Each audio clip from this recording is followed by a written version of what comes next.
Hi, welcome everyone to question number 5. Get minimum element from stack. From the topic stacks and queues of Geek for Geeks website, must do coding interview questions. Just have a quick look at the question and we will be discussing the approach. But before that, please don't forget to subscribe to our channel. And if you have any extra email IDs, please do subscribe with all those IDs. That will be very helpful for our channel to grow. And if you have any doubts, just comment down below.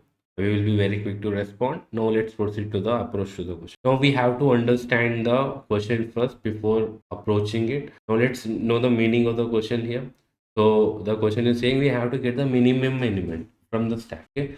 This is the input. Just follow the input and we will be using the stack method to push and pop these things. Okay. Now we are pushing to first. So if we push two, then we get two element first. Okay. We will let's use a stack structure here. Okay, this is the stack structure. We have pushed two. Now we should be pushing three now. Yeah, after that it is saying we have to pop in the stack. We always pop the last element which we have entered. So after popping this element, we have popped this element 3 here.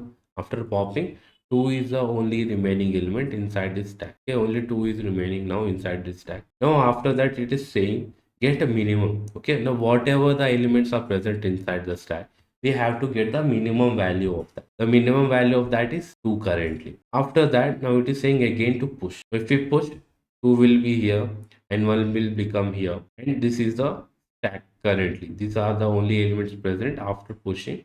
Now again after this, after pushing again it is asking get the minimum element out of the present elements inside the stack. So out of 1 and 2, 1 is the minimum element. So the output is 2 and 1. This is the answer for our question. I hope you have understood the basic approach of the meaning. I hope you have understood the basic meaning of this question. Now let's proceed to the coding part and have a quick look at the coding part in the Geek for Geeks website. Now we are inside the coding part of Geek for Geeks website. After seeing this code, I hope most of your doubts have been cleared. Okay, so in this question, as we have explained, push operation, we are just pushing it to one stack name S here. After pushing, this is a push operation, we only push in this pop operation, we are checking if the element is present or not. If the element is present, then only we pop.